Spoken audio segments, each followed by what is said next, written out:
What is up? Yo, ClickUp doesn't mess around. It is 301. Not even it's halfway through 301 and I already got a task overdue for this. I was like, chill out. Like we just started. Holy cow. Happy Monday, everybody. This is Jason, community manager over at Torque.dev. It's great to see you and welcome to the Tech Commute. I am joined by my local New York friend here, fellow 100 dever, software engineer number two, and we're going to get into that because we were talking about that a little bit before we started.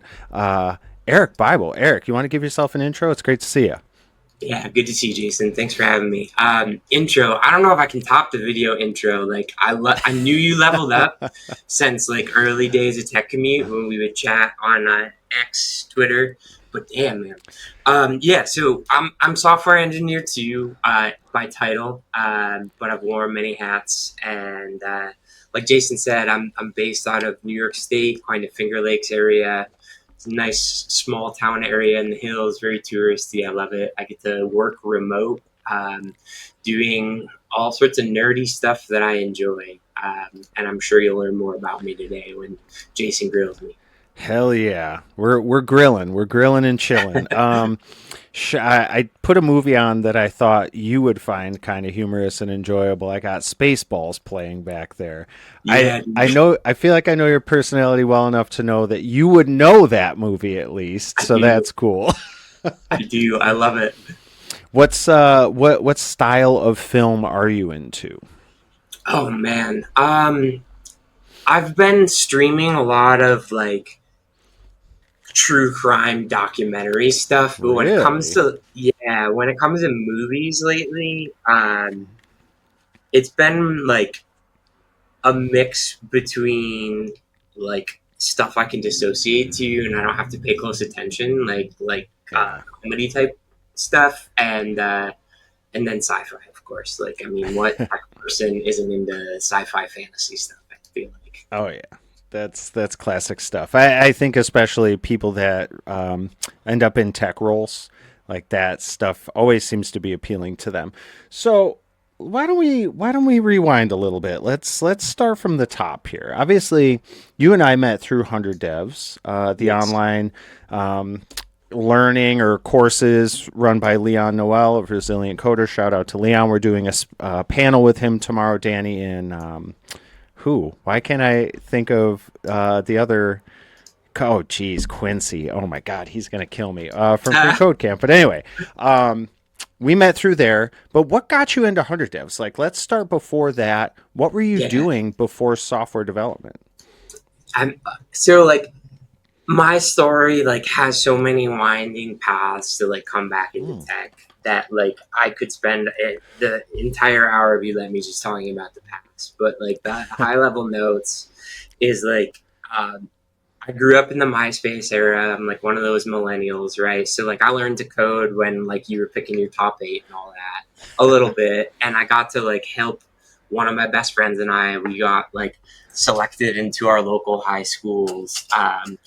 New attempt at academic professional skill co-op stuff, and Oh. the seniors in the high school trained us on web development circa 2003 2004, and we just poked and hoped around for the rest of our high school career with the school website. And I went into computer science in community college locally, and then immediately jumped ship after my first year because I got a job being a team supervisor in a call center that came to town.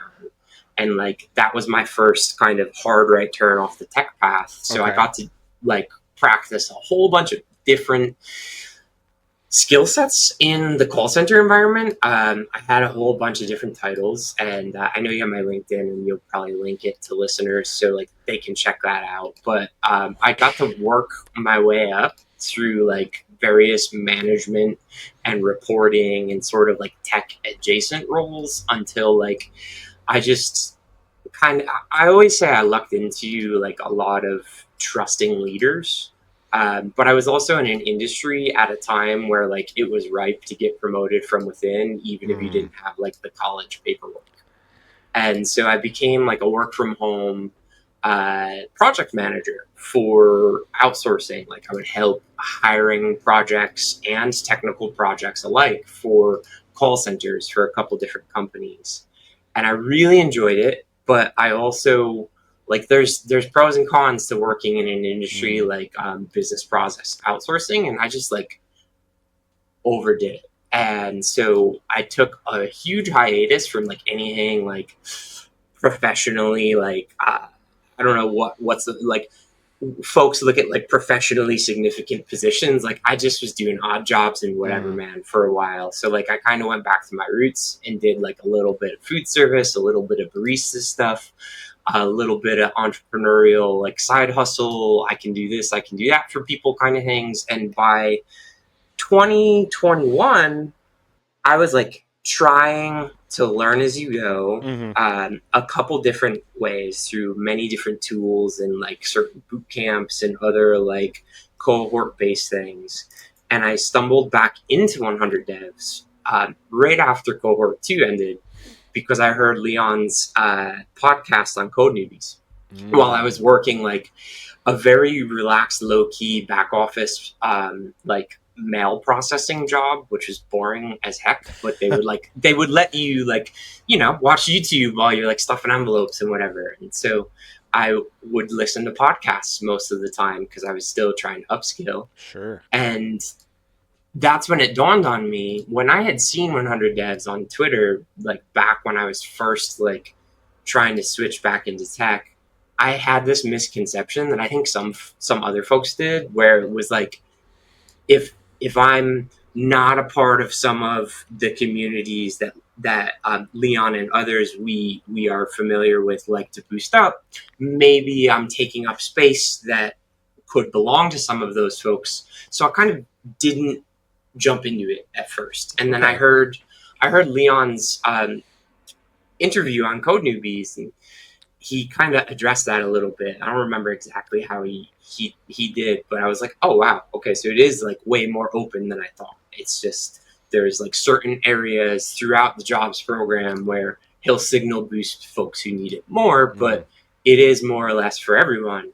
So I checked it out. And I was really lucky along the way by that point. Like I was about a year into a relationship with my now fiance, and I was like hating all these side jobs I was doing. Mm-hmm. And so I was talking to her, and I'm like, look, like I have the opportunity to like grind out more slowly to upskill and work these like jobs that drive me nuts, or I have a privilege of less bills right now than I used to, and whatever. Like, I just take a summer and kind of do what Leon tells most people not to do if you're in the catch up crew. I was like, I'm gonna speed run these videos if you think that makes sense, like because we were starting to get serious and talk about Mm-hmm. sharing expenses and whatever. And I'm blessed that she was like 100% behind me.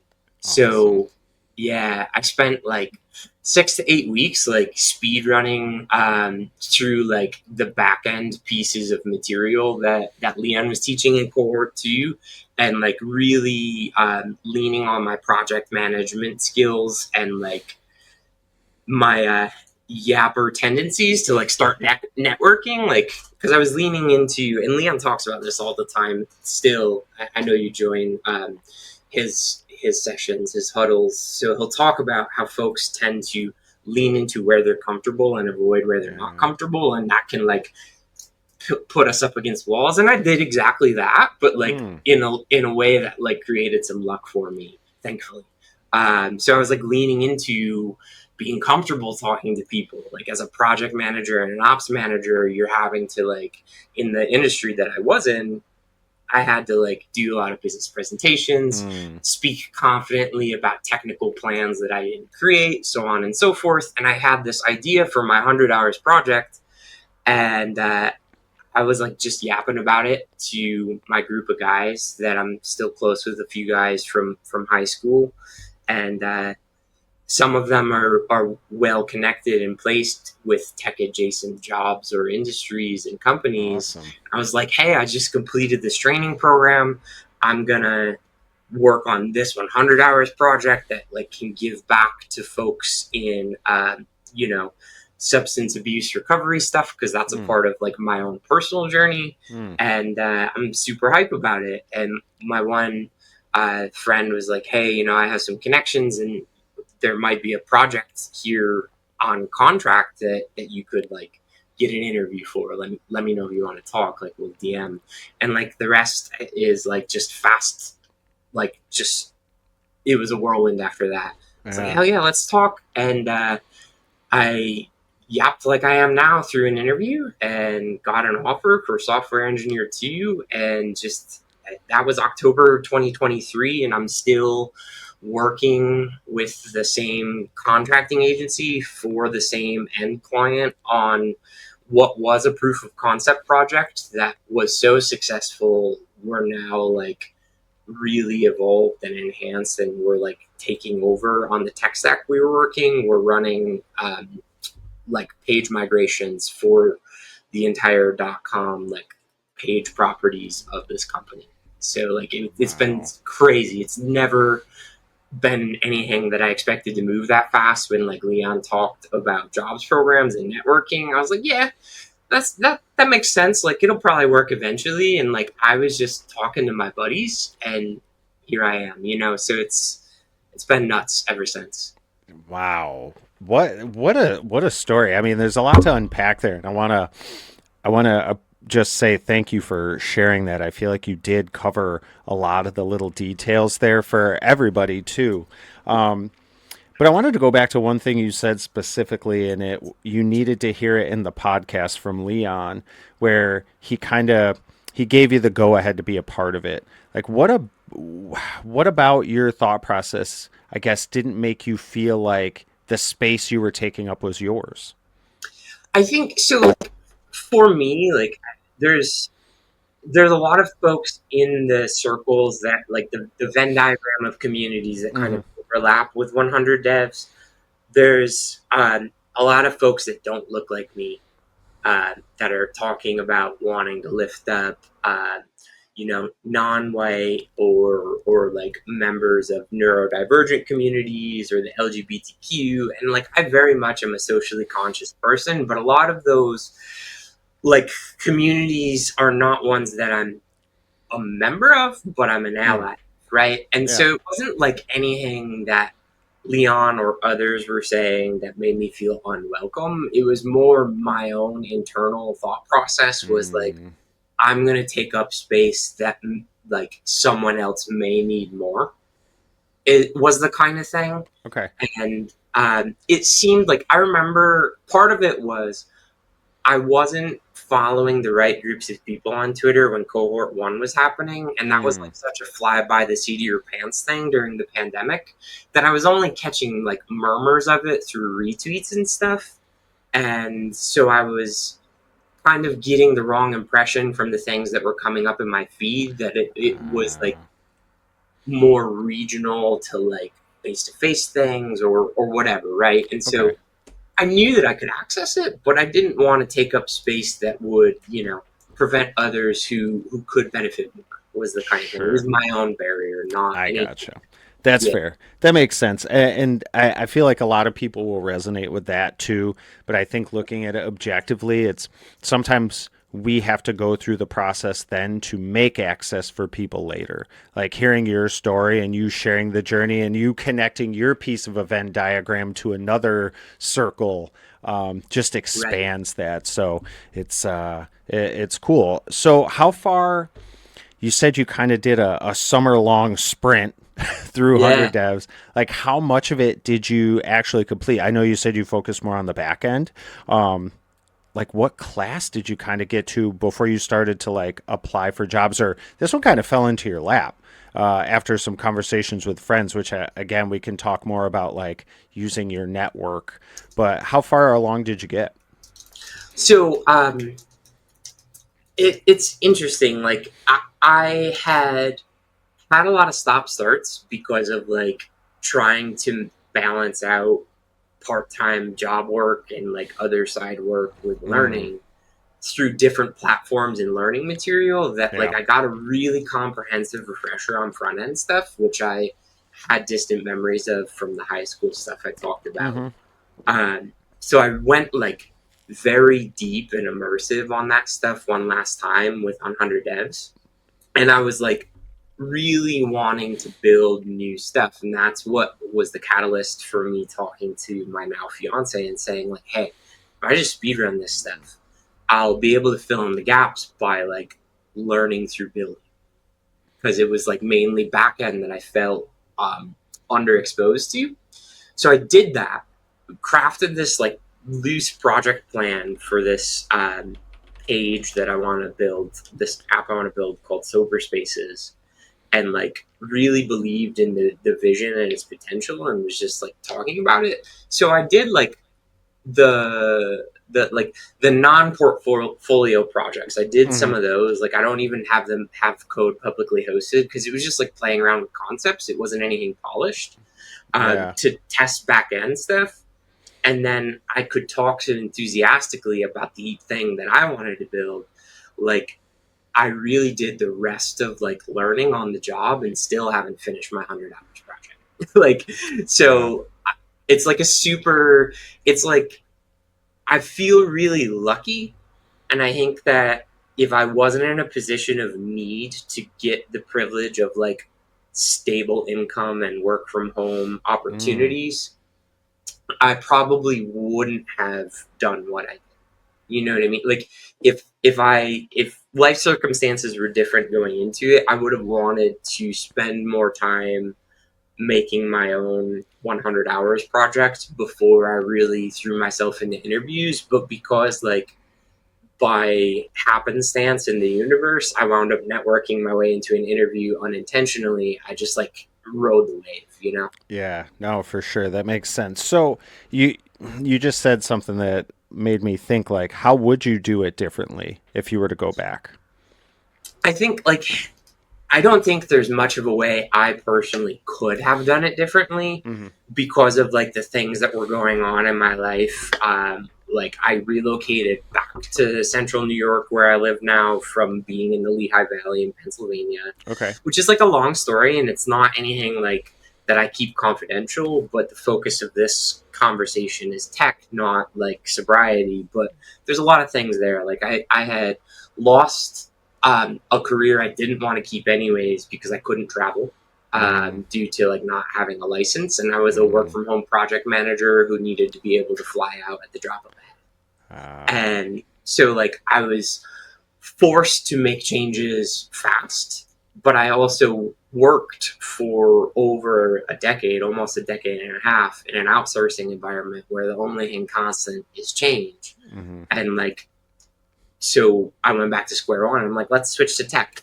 But like, if those circumstances didn't exist, the thing I would have done differently is like not give in to the impulsive tendencies to speedrun stuff because like Mm. Leon says it loud and clear in all of the catch up crew recordings I listen to. Like, don't do that. It's a perfect way to set yourself up to struggle later.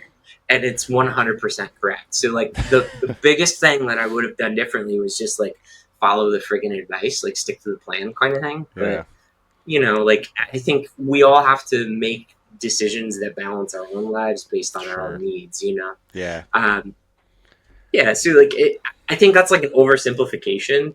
I would have, if I had all the privilege in the world of like time and being able to go to meetups and like work on hobby projects I believe in, I probably would never work for a company ever again. Like I love Mm. to just build my own stuff.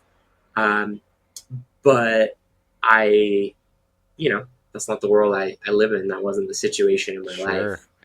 I see Yeah. some, I realize on this, there's comments and Oh questions. yeah, So yeah. cool. I'm like checking through it. Yeah. No, So you're good. Yeah. I do still join the huddles. Not as often as I would like. I probably catch like one per month. I used to go to them every time they happen per week. But yeah, so I joined the huddles and my 100 hours project, I kind of yapped fast through it, but I call it Sober Spaces. I have the domain and I have nothing on it because like I lucked my way into talking so enthusiastically about the concept that I didn't get to build it. So it's still something I'm working on, and like I've pivoted to kind of make the vision fit the goals I have now a couple different times. So like that's been interesting. But I don't know. I want to give you the floor, Jason. I'm Oh, just dude, no, this is great. And again, it's like I want to hear this story. Like this is the story that people want to hear. It's the struggles with the journey. It's the struggle to like get to where you are. So even just like looking back and saying that the one thing you would kind of tweak is maybe not speed run it. If you hadn't sped ran it, maybe you wouldn't be where you are right now. So it's kind right, of, hindsight's 2020. What would right. you say, like, since you did speed run it and you said that maybe that comes with some challenges, like reflecting on that process, what were some of the hiccups that you saw by doing it that way? Um, for me, I had to revisit stuff way more often than I wanted when I was Mm, building things. So like that was probably the first hiccup.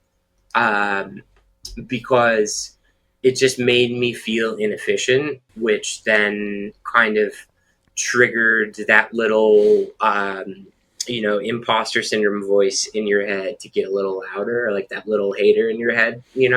I wouldn't mm, say I had full blown imposter syndrome that was like debilitating, but like it very much amplified my self doubt because I was having to go back to things repeatedly because I yeah. wasn't doing like the Anki and like space repetition and all of that. I was like needing to read documents and rewatch videos more often than I wanted to. So that was like the first immediate downside. And then like the other downside was I knew because I had like lucked into having a friend who was well connected with other well connected people. Like I could feel more confident going into the interview than most people would, feeling Mm, as exposed to that self doubt that I'm talking about. yeah. But it still didn't like change my own internal monologue about it, right? So like then when like the natural process of like being hired by a third party contractor to work for an end client that isn't the person that's cutting your checks. Like there's a lot of hurry up and wait with that type of stuff. So that also amplified the little hater in my head. You know what I mean? Oh, yeah. So like if I could have followed the advice and not done a speed run, or if even having done the speed run, if I hadn't immediately like had such a lucky opportunity to get an interview, I probably would have been able to fill in some of those gaps that I was talking about with inefficiency to Mm, where I could speak more confidently. Um, but I didn't. So I knew myself enough to know though, like making some of those decisions I made to kind of deviate from the advice that Leon talks about. mm-hmm, I knew how to balance those types of things, right? mm, I think if I didn't have the the luck and like the luck of having good bosses who believed in me to promote me from within, even though I didn't have necessarily a college degree or certain professional certifications, um, I probably wouldn't have had such a fortunate amount of like transferable skills in my back pocket to lean on. mm. Um, so like that was why I made the decision I made, and not everybody's gonna bring like have that past to bring to the table, which is why like I can't stress enough, like don't like do as Leon says, not as I did, kind of thing. Yeah, no, that's totally fair. And I want to kind of touch on those like transferable skills because I think a lot of career transitioners struggle to identify what those transferable skills are. And I think regardless of the industry, there's always going to be some. So, like, what specifically for you did you bring with you from outsourcing, the outsourcing industry, or like what you were doing in those call centers? Yeah, I think there's so many ways that I can kind of connect dots from certain positions in outsourcing that I did, like within the call center and then as a Mm-hmm. corporate remote employee. But it even goes back a step further that, like, the way in which I'm like sort of on the line that splits introvert and extrovert, and the way I have conversations, Hmm. I realized that if I have the time that I feel I need to prepare for any sort of interview for a promotion, I'm usually able to craft a story. So like I knew going into it that that was an asset of mine across many different job opportunities. And then like to hear Leon emphasize in tech, like you got to play the game. You need when you're transitioning careers at any stage in life, you need to have a story that connects where you've come from to tech. Like it really solidified that some of the things that mentors I had and in like academia and professionally, that had really encouraged me to pursue in terms of skill sets with like advocating for myself Mm-hmm. still applies. So like that's Yeah. number one just in general. Um, but then like even predating 100 devs, um, I happened to like win a giveaway that Danny Thompson did like way early Okay. on in his like Twitter follower skyrocketing journey. And so I won this opportunity to do like a cohort based learning program, and that made me pay way more attention because like I just was like, what the hell, like retweet, and didn't never expected to get a DM from Danny, and I was like, well, let me figure out more about what Danny's story is, and I identified with that in a lot of ways because I had my very first job as a team was frying chicken, and like Mm. Danny talks like if you've been following Danny for a while, Yeah.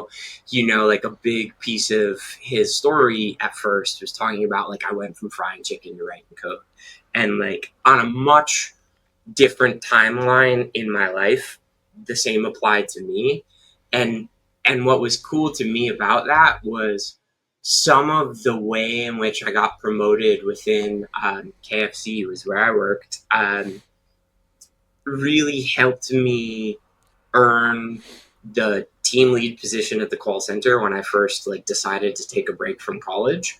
But it didn't just help me like get into this call center making more money than I ever had at like 2008. I was a young adult making my very first salary at a time where like in the area where I live there's like probably 100,000 people in a 50-mile radius, like, and so like to make like low $30,000 back then, that's like especially for being such a young guy, that was a big Yeah. deal. Yeah. And it was also sort of like we are just starting this call center here locally, but we're a national global business, so here's this career path we're willing to like sign you into. So Yeah. like I knew I was starting as a team lead and I interviewed so well, they like fast tracked me into all of this other like skills enhancement stuff.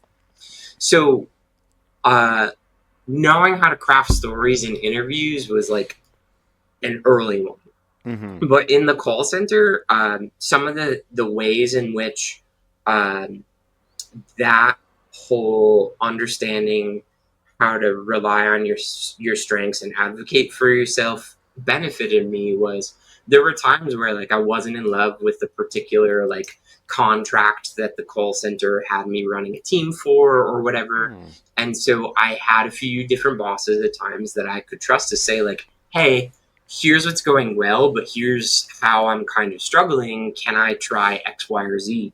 And so that gave me the opportunity to do things that at the time I didn't realize would like keep me interested in tech and have me winding back into it. So like Yeah. I did some like back office positions where like I was helping to reorganize like processes within credential administration and provisioning, and like Wow.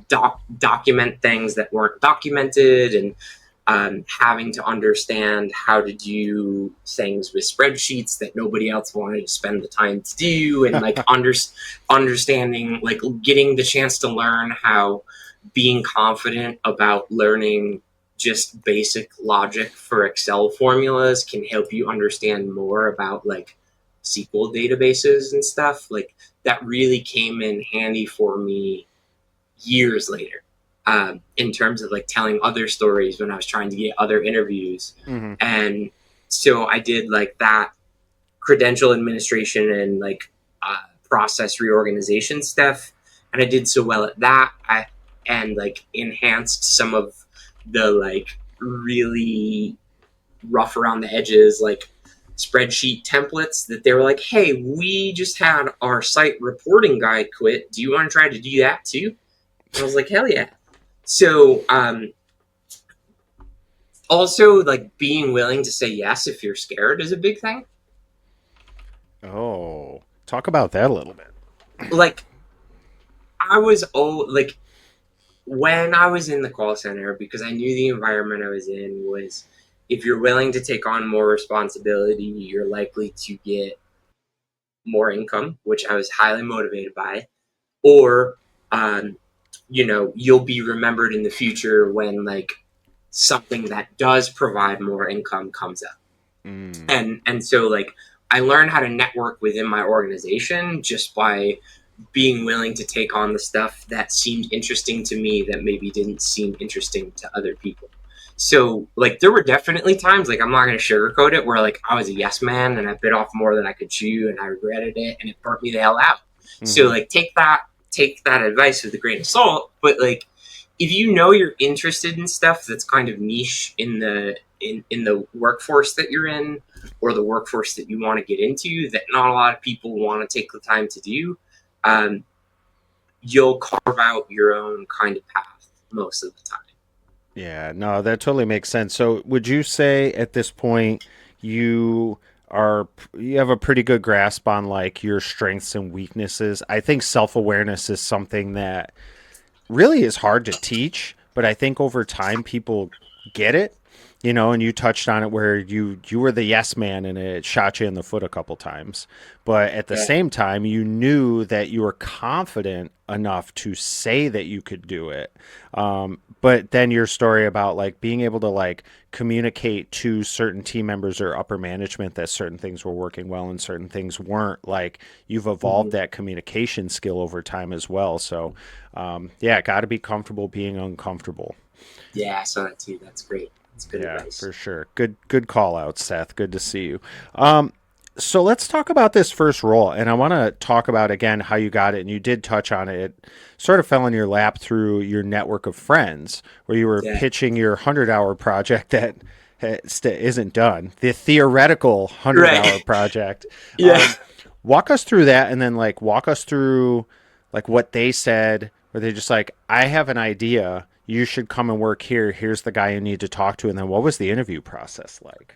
Yeah, man. So like I had just finished the speed run stuff the summer of 23 Hmm. and was interviewing for some more like polished kind of middle management things that relied on the previous career history.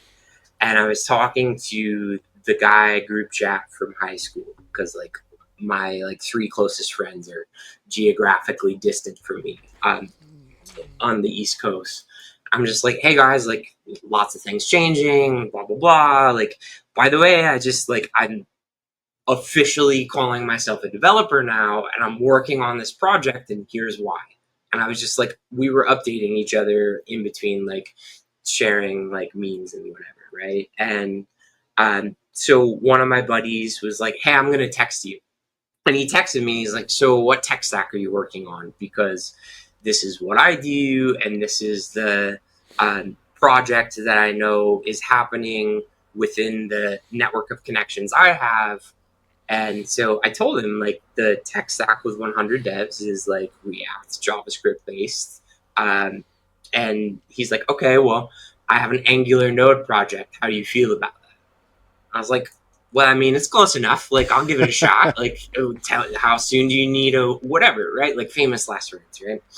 Um, and she was like, all right, let me talk to some people. And that was probably late August, like literally not even the official like summer's end, but like kids were back to school, whatever, right? Mm-hmm. And um, so the contracting agency, like a few people in the telephone game were contacted, and then the contracting agency reached out, and that was early to mid September.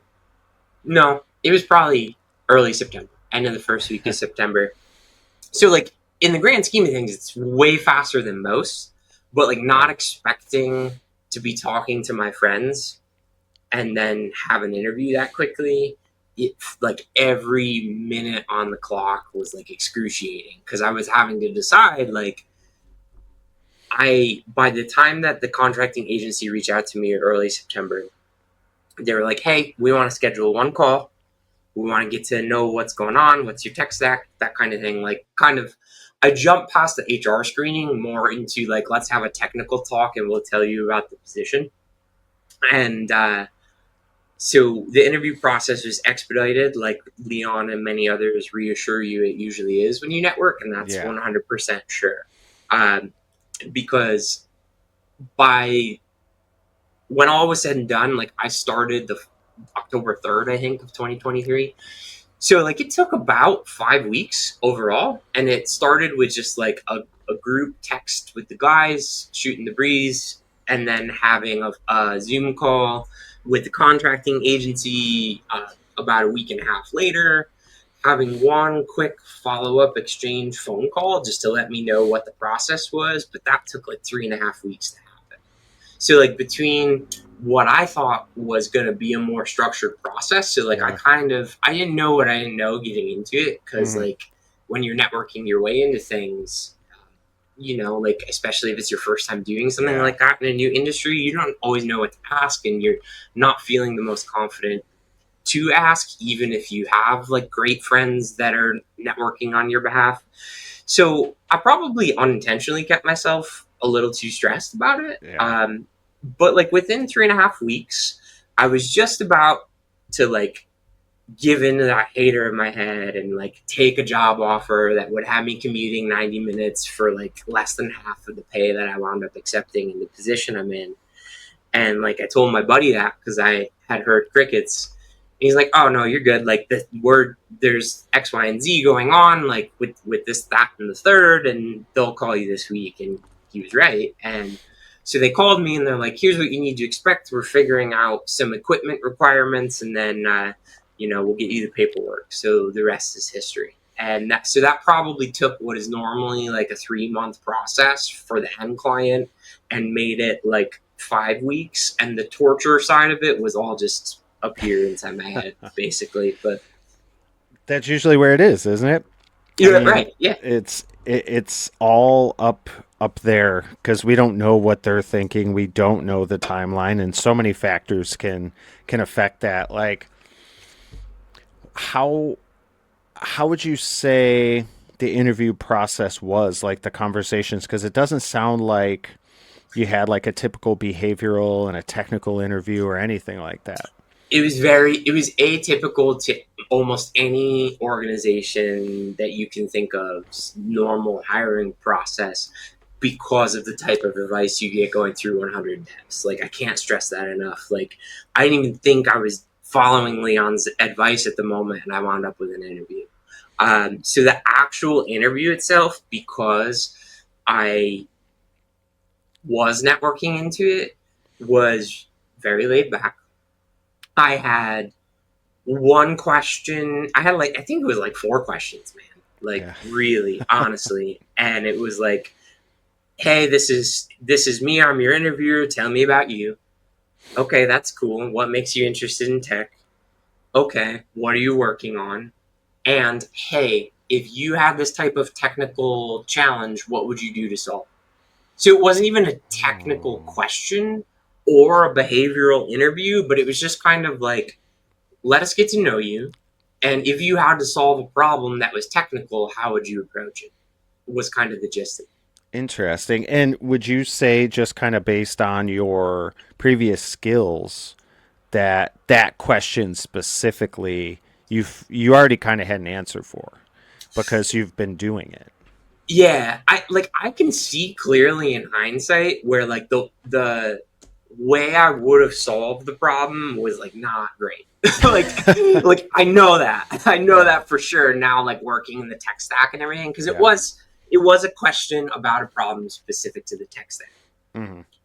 But I know that to answer your question, having the transferable skills and like the confidence to like spin a web got me to that end question and allowed me to speak confidently about, because really the way I answered it, they said the question was around um, like dynamic search within the Angular tech stack and like Mm. how to implement it, basically, like kind of a predictive text search, Okay. right? Um, like when someone puts in Google, like what's wrong with my back, like how it pops up, what's Yeah. wrong with X, Yeah. Y, and Z, or whatever, right? And so my answer sucked, but it sucked confidently and still allowed me to show them that my chops as a project manager would help me break down a bigger problem into smaller chunks and attack it incrementally. And so that earned me the position, basically. But when it comes to the actual tech stack itself and whatever, like it was the most incorrect answer possible. Like You I know, way oh, go ahead. go ahead. No, I please. just I like over engineered it to death, right? And if I just like had the opportunity to like do a quick search on the docs, it would have been much more simpler to actually do what they were asking. But anyways, Sure.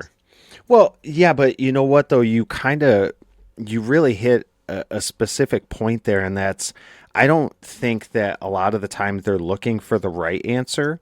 They want to see how you get to it or that you're capable of doing it. And I think again that's something that a lot of people miss. I think that that's kind of the riddle of the question. You know, you didn't know the answer, but you know what? You gave off enough confidence and you articulated and communicated the right way to show them like, okay, this guy has no fucking clue what he's talking about right now, but he does know how to get the answer. right, Like he's going to figure it out. We can be confident that this person will be able to figure it out. And I man, I think that didn't that's realize I huge. could swear. I'm excited now. Oh yeah, dude, of We're gonna curse course. like pirates for the next 15 minutes. No, yeah, but that's exactly it. Like it was just like total technical fucking slop. Like, Yeah. but like it was. They were like, "Oh, isn't that sweet?" But he's got the spirit. It was kind of the gist of it. Like, so Yeah. it's exactly that. And knowing that, like, I've been in positions of people management, and project management where I've had to consult on who's the right fit for the job. Mhm. What you say is 100% correct. It's not always do you give the right answer. It's just like do you show the way you approach situations that are complex it in order to like present your tactics, your Yeah. technique, right? Like are you advocating for yourself even if you come to the wrong conclusion in the interview? That can make a really big difference. Yeah. It's such an odd uh, comparison here, but I've been watching a lot of the Mission Impossible movies because I finally finished the Final Reckoning. So good, by the way. Um, Cool. but the premise is Ethan Hunt finds himself in these absolutely absurd situations that 9 times out of 10 there's less than 1,000th of a % chance of anything like working. Like they don't know how to figure it out. But the thing is, he is an absolute master of like he might not know the answer, but he figures it out. Like his Right. problem solving skills are what make him who he is. And I think that's again, it's like you may not know the final answer, the correct answer, but if you can show them that you can figure it out and you're able to articulate the confidence in doing so, I think again is coming right out of the gates telling them like, hey, I don't know, I have no idea what it is, but I Yeah. got to be honest, this is the way I would figure it out and Right. show that like such power. And again, it Exactly. comes back to that self-awareness. You started this role as a software engineer too, which again is not typical entry level title. Right. How did that kind of come about? So, um, I think because of those transferable skills and how they present in a resume, like Mm. combined with what we're talking about, with like how you bring yourself to the table, when it came to the conversation of like what compensation are you expecting, I said X, and they were like, okay, to meet X, this is the title, and I was like, let me sign right now before you take it back, basically. Um, and like what was helpful was so like I started with that title and with the understanding from the end client that um, I'm learning and doing it. Mm. Like, and that was super reassuring when I needed it, right? Because there's like that little hater that in your head that I keep talking about. Like, I hadn't been, Jason, in like a corporate environment, let Mm. alone a remote environment, in like 5 years at that point. Oh. So, like, there's some muscle memory there, but Mm. never working as an individual contributor in within the software development lifecycle. Like there's so much uncharted territory that Yeah. like parallel industries and job functions can only get you so far. So like Yeah. probably the first 9 months of my position was just like shell shock and like just immense feeling of like I'm never gonna actually earn the skills needed for this type. Like, I'll be Oh. 100% honest. Like, there was just so much self doubt. But the team that I was hired into was like very lean, not a lot of headcount. They were super supportive in embracing that, like, I was coming in closer to a junior than I was like lower mid level. And I I wound up asking questions eventually that I wanted to ask sooner, but I was like not believing in myself enough to like do all of the things that got me through the interview that we've been talking Mm. about. Like I didn't trust would work on the job, if that makes sense. Like Sure. you can be self-aware, like we're talking about, but you're still sometimes going to battle that self-doubt, and it might Oh yeah. win for and slow you down for a little while. So it did, Yeah. and then I realized by about month 9 I was like, I secured tickets for Commit Your Code 24. And so I had um, a year tenure and a little more by Commit Your Code 24 happened. And people on the job were starting to ask me about X, Y, and Z on the job within the stack or the sub team that I was on. That I was like, wait, they're not testing me anymore. And that's when I was like, okay, I think the questions and the way I'm involving myself, like, is showing them that I'm leveling up. Mm. And that's when, like, things sped up again, right? So I was kind of at a plateau or almost a Mm-hmm. canyon for a while. Yeah. And then, like, it was upward trajectory again. And so, like, now, what started as, like, a proof of concept tech stack project that was Angular Node to do some, like, specialized sales landing pages for the end client proved the concept in terms of page performance and like revenue generation for the client that they've chosen to migrate away from one technical solution for the majority of their pages into this stack. Wow. And so like it's become a pretty huge deal. And now that proof of concept, which was like 12 people on a team, like really lean and mean, is now like a corporate project with a code name and like 6 sub teams, soon growing to like 8.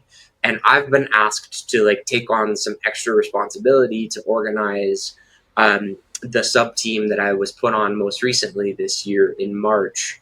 And the way I was like getting involved and advocating against certain pain points that were coming, some of those same people that made me feel comfortable early on, like signal boosted my thought provoking questions.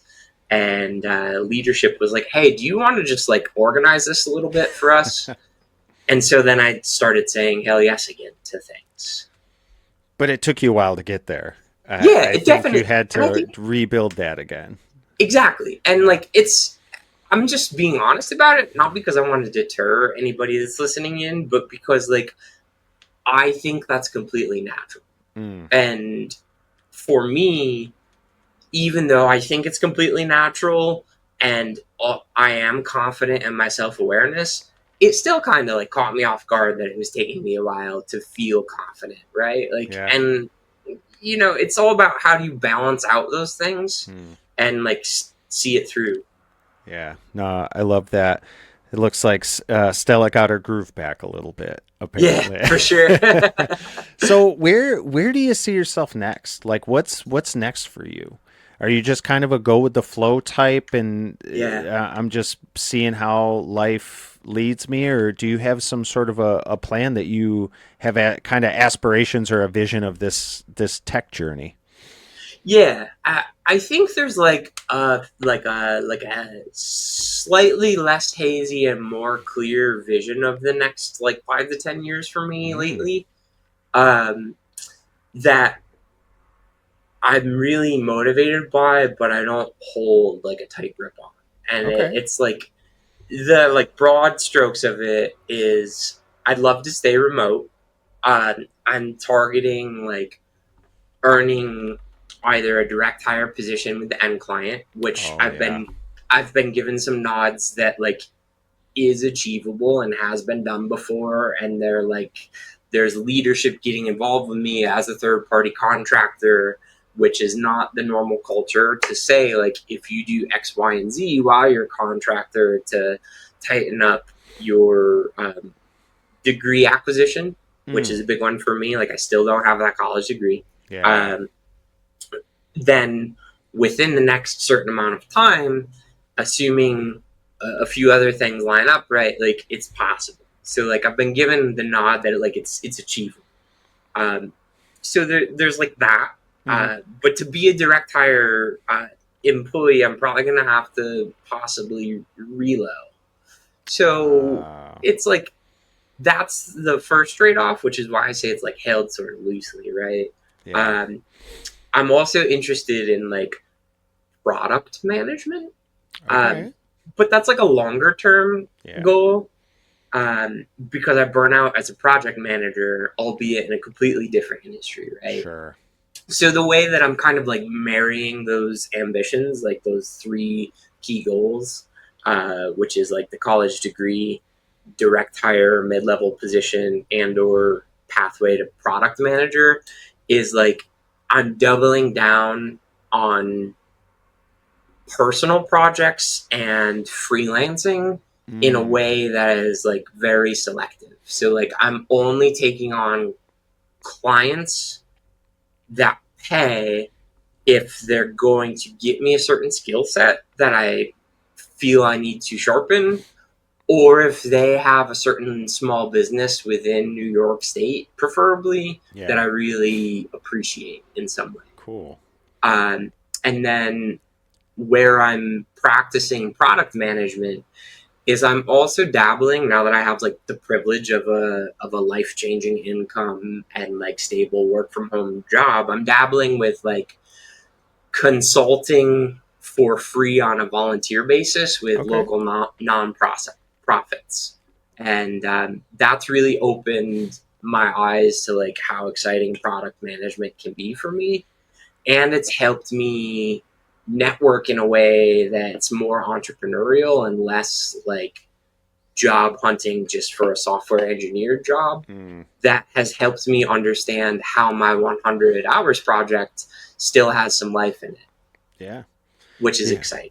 Yeah. No, I mean that should be something that you should finish. I feel like just for your own sanity and wellness and your grand vision, finishing that, like seeing that to fruition will give you so much gratification and it's well deserved. I mean this process is not easy. You did a lot of the things that you should do and based on how you said it, some of the things that you shouldn't recommend, but you did it. And I think that again that's the testament to putting your head down sometimes and focusing and then taking those steps and network. Like network is so important. We're coming up on time here, but I do have my last question that I always ask, and I'm excited to hear yours just based on your journey. What does success look like to Eric? Um, Man, like I'm honestly so grateful that I can say genuinely like what I'm doing right now. And like to be specific with that though, it's like um I've proven to myself that I can get back into like a high paying job. It's a job in the industry that I was originally interested in graduating high school. So like I took the windiest way to get here, but I'm here. And like it allows me to live in a way that like I can look and feel and do things that like the high school Eric that was like scrappy and building the high school website would have looked up to having a mentor doing that type of stuff. Like so that's number one. And like number two is like being able to like have a fiance and like lead by example for her teenagers and show them how to like give back to the community Mm. even if you have challenges like with certain things. Like for me, like I lost my license. I had to get sober from alcohol, and like I'm open about that with anybody who like asks questions about it. And the fact that I can like speak about that in front of anyone and not be ashamed about it and show that there's a way to give back to like the people around you is like what makes me keep doing what I'm doing. I love that. That is awesome. I know we talked about it earlier. Commit your code one of your first tech conferences last year? Use my very first one. Before that, I've only ever done remote meetups. Wow, that's crazy. What did you think of that? Like, what is an in person like that event for you? Like, what does that mean to you? It was honestly like such a life changing full circle moment that ties directly Mm, into like what does success look like, because I got to shake hands with Danny, who helped me win my first cohort based learning experience, and Leon, who led the cohort based learning experience that gave me the confidence to get the job. But I also got to ask a question of the panel on day one with Quincy in the middle of them. So it was like my two digital mentors were sitting on either side of like their mentor in some yeah. ways. And my question was, how can I do what you all have done for communities of scale for my own small community? And the answer basically was like, just get started, Mm, because like we didn't have a polished plan when we got started. And that's why like my answer to you is what it is, because yeah. like I took that and ran with it, dude. And like the way I've networked with nonprofits that make a difference in the Finger Lakes area and talked to them about my 100 hours project and connected them with other people in my network of creative individuals, like I wouldn't have had the balls to do that if I Yeah. wasn't listening to like Danny, Leon, and Quincy be like, we just shot our shot. Like Yeah. so, I went home and did that. I love that. That's like such an inspirational story. And I think that's a roadblock for a lot of people is like, where do I start? Where do I start? Just Right, do it. Just right. just start. Like that's the biggest thing. Um, what a cool story, man. I respect your journey. I think you're a really awesome guy, by the way. So it's nice Thank to you. finally like catch up. I brought up commit your code because there's a small chance you will be making it this year, and Yes. I'm crossing the fingers. I'm crossing the fingers that you'll be able to make it, but you'll be there remotely if not. And Exactly. we got to figure something out otherwise just to meet IRL again and hang out. So. We really do. It's like 50-50 at worst. So it's greater than small, but it's not 100%. All right. Well, everybody's sending the vibes that we'll be able to see you. If not, he'll be coming in remote. But everybody go connect with Eric over on LinkedIn. He's got all of his posts, his other links, his sites, and you can go support him and network and say you met him here or through 100 Devs. He's also in the 100 Devs community. It's great to have you, man. Great to be here. love catching up. Glad to see what you're doing, man. I appreciate that. Speaking of the three aforementioned, Quincy, Danny, and Leon, they will be with us tomorrow on a panel talking about what the web looks like in 2026. Like we've seen a lot of changes, so be kind of interesting to get their takes. And Quincy emailed me and he said, "I have a brand new opinion on how AI is for developers." Like he had some sort of an eye-opening epiphany because I think he was in Japan. And he's back. So I'm very interested to see what his take is on that. But dude, it was great to see you. We'll hang out for a second. I'll say goodbye to you backstage. But remember, everyone, we are always here at Torque.community. You can go check out all of our events. And other than that, remember, it's nice to be important, but it's more important to be nice. We'll talk to you soon. Figure out where my end button is here. There we go. Nice. All right.